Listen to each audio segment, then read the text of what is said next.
Donc, je suis Jean-Marc Gendreau, j'ai fait des études de sciences éco à l'université. Donc moi j'ai un profil universitaire et non pas d'école de commerce.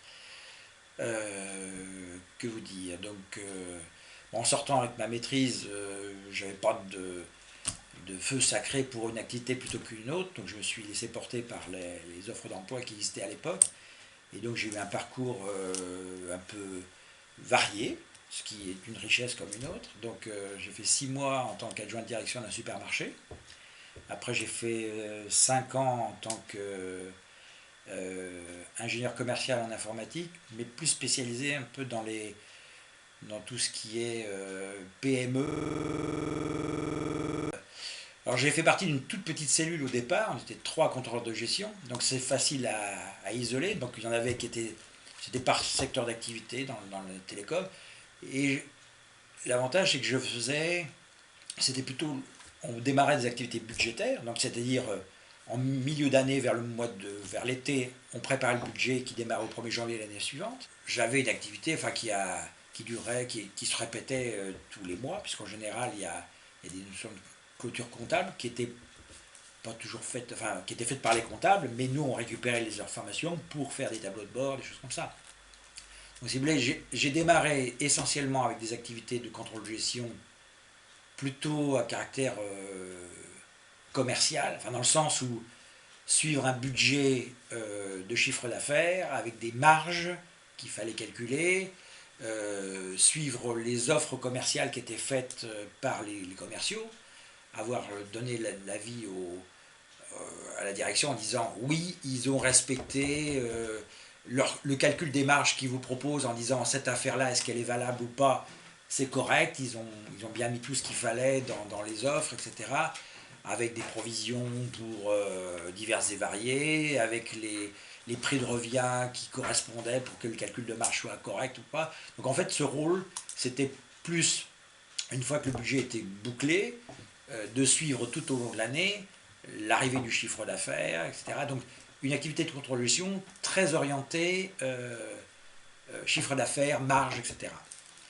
À côté de ça, j'avais un collègue, par exemple, qui faisait du contrôle de gestion, mais qui était très axé sur tout ce qui était dépenses, c'est-à-dire calcul d'un taux horaire, donc qui suivait donc les charges salariales, toutes les charges inhérentes à tout ce qui était annexe, c'est-à-dire de façon à ce que le prix de revient au bonhomme puisse être calculé en intégrant absolument tous les coûts possibles et imaginables. Donc on avait toute l'activité qui était découpée en services et on avait un taux horaire par service. Donc c'est aussi du contrôle de gestion, mais c'est un boulot qui est totalement différent. Donc tout ça pour vous dire que on peut avoir la même casquette, mais faire des métiers qui n'ont rien à voir les uns avec les autres. Donc le but, tant que le produit n'est pas complètement mature et disponible sur le marché, c'est que le contrôleur de gestion vérifie que les gens de marketing qui avaient dit ce produit, il nous coûtera 50 000 euros par exemple, c'était à peu près l'ordre de grandeur, c'était vérifié avec les acheteurs d'un côté, les gens de R&D qui avaient fait la nomenclature, que on atteignait à peu près l'objectif. Et si on le dépassait, c'était tirer la sonnette d'alarme avant même que le produit soit sorti en disant attendez, là on est en train de déraper, qu'est-ce qu'on fait? Est-ce que le marché acceptera un surcoût? Ou est-ce que déjà on lance des actions de réduction de coûts, etc. En final, le produit finit par sortir, il est mis sur le marché, on commence à le vendre, mais le but c'est que dès ce moment-là, on commence à lancer des actions de réduction de coûts, de façon à ce qu'en permanence, on essaye de réduire les coûts, puisqu'effectivement, nos clients veulent bien acheter nos produits, à condition qu'on baisse les prix, etc. Il faut bien maintenir les marges pour pouvoir continuer à vivre. Et donc, ces actions de cost reduction, le contrôle des gestion à l'époque que j'étais, était chargé de régulièrement remettre sur le tapis ces gammes et ces nomenclatures en disant bon, qu'est-ce qu'on fait? Revoir les fournisseurs, essayer de trouver des fournisseurs moins chers, délocaliser la production. Une gamme, elle n'est pas linéaire dans le temps. Au début, les gens apprennent, donc ça coûte cher. Puis après, il y a des routines qui se mettent en place, ils vont de plus en plus vite, etc. Donc on finit par avoir une courbe d'apprentissage qui permet d'être un peu plus performant. Donc c'était systématiquement faire des plans de réduction de coûts qui, alors, au trimestre, ou etc., disaient, voilà, on va remplacer tel composant par tel autre qui est moins cher, ou on va délocaliser dans tel site, alors souvent en Asie du Sud-Est, etc., tel morceau qui est trop coûteux, ou on va changer la technologie de tel morceau, et puis suivre si ces programmes de réduction de coûts qui étaient lancés en permanence, avec vraiment il fallait avoir l'aval du marketing qui disait oui, ok, le client final n'y verra que du feu et c'est bon, ou bien on l'a négocié et puis ils accepteront que telle fonctionnalité soit réduite parce qu'en fait ils s'en servent pas, etc. Et je me suis retrouvé rattaché à faire du contrôle de gestion près d'un service achat.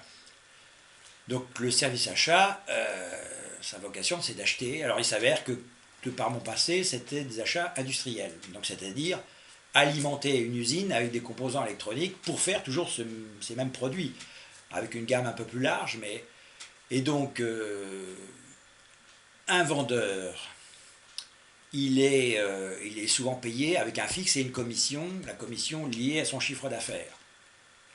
L'acheteur, il a aussi un fixe, mais le but, c'est qu'il puisse acheter dans de meilleures conditions, c'est-à-dire moins cher que l'année précédente. Et donc, en fait, mon activité consistait à mesurer les réductions qui étaient faites d'une année sur l'autre, de façon à pouvoir dire, sur telle famille de produits, on a obtenu une baisse de temps de nos achats, de remonter ça à la direction qui disait, bon, monsieur l'acheteur, hein, Gendreau a dit que vous aviez obtenu moins tant de... C'est bien, félicitations, vous avez une prime. En gros, c'était ça. Et donc, les acheteurs venaient me dire, ah, telle réduction que j'ai obtenue, hein, tu l'incorpores bien dans les comptes, etc.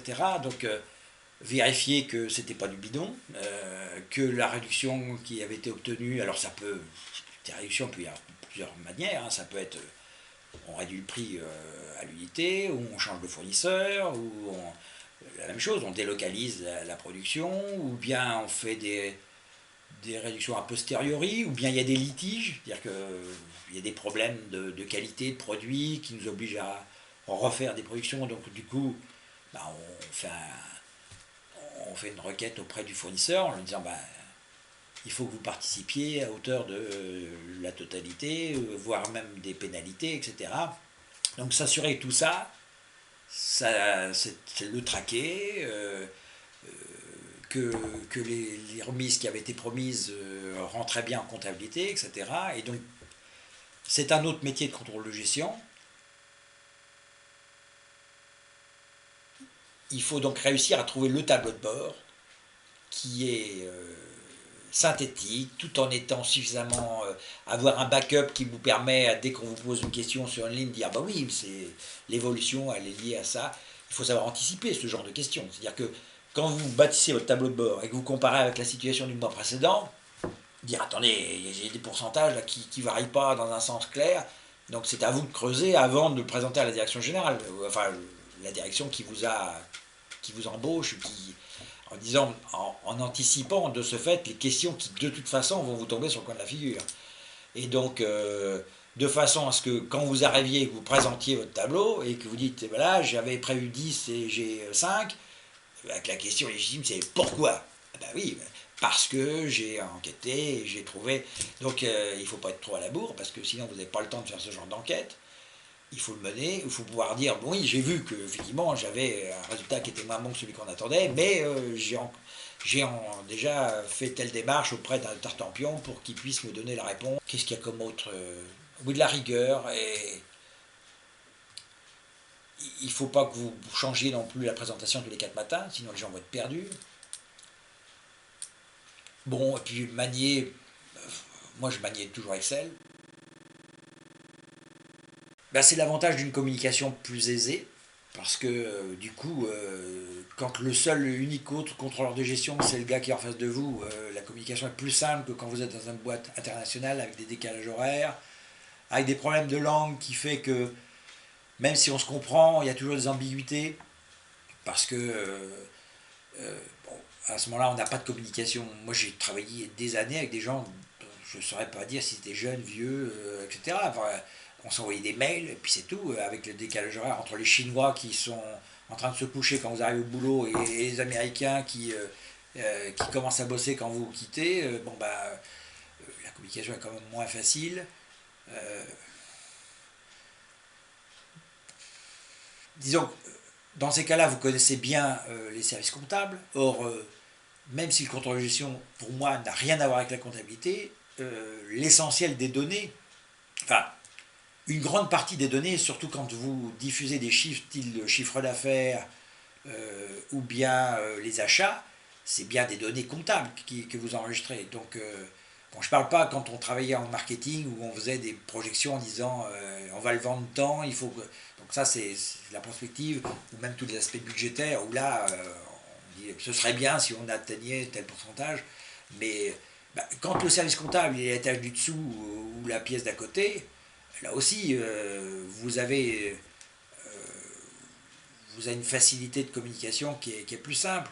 Du coup, vous sentez plus important. Vous avez l'impression que les résultats, c'est bien les vôtres, c'est les chiffres qui vont être officiels, c'est bien. Vous avez vraiment l'impression que le chiffre officiel qui sortira dans le rapport annuel, c'est le vôtre.